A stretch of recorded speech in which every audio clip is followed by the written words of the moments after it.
आजच्या व्हिडिओमध्ये आपण फारसं वाटण-घाटण न करता पटकन होणारी झणझणीत अशी गवारची रस्सा भाजी कशी करायची ते बघणार आहोत। ही भाजी भाकरी चपाती सोबत तर खूप छान लागतेच, पण जर हीच भाजी सुक्की करायची असेल तर कशी करायची हेही व्हिडिओमध्ये सांगितलेलं आहे। तर जास्त वेळ न घालवता लगेचच आजच्या रेसिपीला सुरुवात करूया। मार्केटमधून गवार आणल्यानंतर सगळ्यात आधी तर ही गवारची जी भाजी आहे ती स्वच्छ धुवून घ्यायची, त्यानंतर एका कॉटनच्या कपड्याने पुसून घ्यायची आणि मग ही गवार जी आहे ती आपल्याला निवडून घ्यायची आहे। तर गवार निवडताना त्याचं जे मागचं आणि पुढचं टोक आहे ते काढून टाकायचं आणि अशा प्रकारे त्याचे छोटे तुकडे करून घ्यायचे। तर फार छोटेही तुकडे करायचे नाही किंवा अगदी मोठेही ठेवायचे नाही आणि गवार आणताना शक्यतो कोवळी बघूनच आणायची, फार मोठे किंवा फार निब्बर गवार अशी आणायची नाही। तर सगळी गवार इथे निवडून झालेली आहे आणि त्यामध्ये असा कचरा निघालेला आहे। ही भाजी बनवण्यासाठी आपल्याला बाकीचे जे जिन्नस लागणार आहेत ते बघूयात। तर इथे 2 मध्यम आकाराचे कांदे घेतलेले आहेत, भाजलेल्या दाण्याचा कूट घेतलाय, 1 चमचा तीळ घेतलेले आहेत, भरपूर असा लसूण घेतलेला आहे आणि खोबऱ्याचा कीस घेतलेला आहे।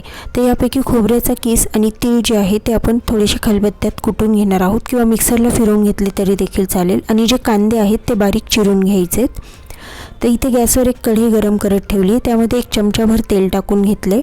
त्यात आता जी गवार आहे ती आपल्याला परतून घ्यायची। तर 1 मिनिटासाठीच फक्त ही गवार तेलावर परतून घ्यायची, फार वेळ परतायची नाही आहे।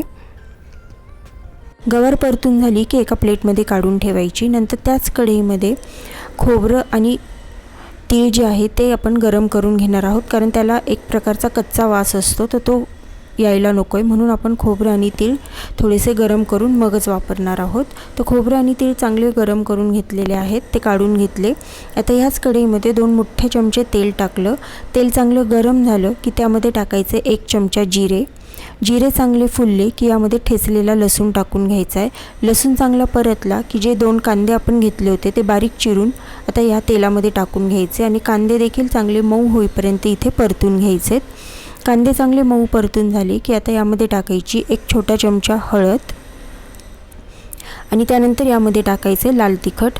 तर लाल तिखट तुम्हाला भाजी कितपत तिखट हवी आहे त्यानुसार इथे वापरायचं। मी इथे 2 चमचे लाल तिखट वापरलेलं आहे। हे सगळं एकदा नीट मिक्स करायचं आणि आता यामध्ये टाकायची परतून घेतलेली गवार। तर हे सगळे जिन्नस एकदा नीट मिक्स करून घ्यायचे। हे सर्व जिन्नस नीट मिक्स करून झाल्यानंतर खोबरं आणि तीळ जे आपण थोडेसे मिक्सरला फिरवून घेतलं होतं ते यामध्ये टाकायचे आणि जर गवारची सुक्की भाजी करायची असेल तर ह्याच स्टेजला आता ह्या भाजीवर झाकण ठेवायचं आणि ही भाजी वाफेवर शिजून घ्यायची, म्हणजे मग टिफिनला देण्यासाठी जी गवारची सुक्की भाजी आहे ती इथे तयार होते।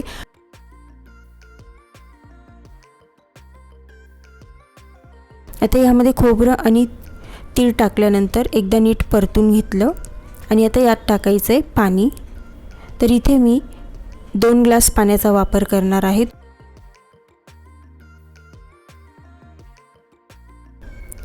पाणी टाकल्यानंतर आता यामध्ये टाकायचे चवीनुसार मीठ।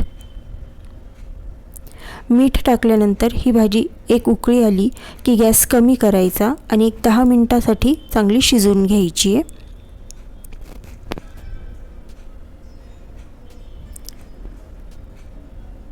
10 मिनिट झालेले, भाजीच 80 ते 90% शिजलेली आहे। आता यामध्ये टाकायचा आहे भाजलेल्या दाण्याचा कूट आणि दाण्याचा कूट टाकल्यानंतर परत एकदा ही जी भाजी आहे ती आपण एक 5 मिनिटासाठी फक्त उकळून घेणार आहोत, म्हणजे जो दाण्याचा कूट आहे तो या भाजीमध्ये नीट मिक्स होतो।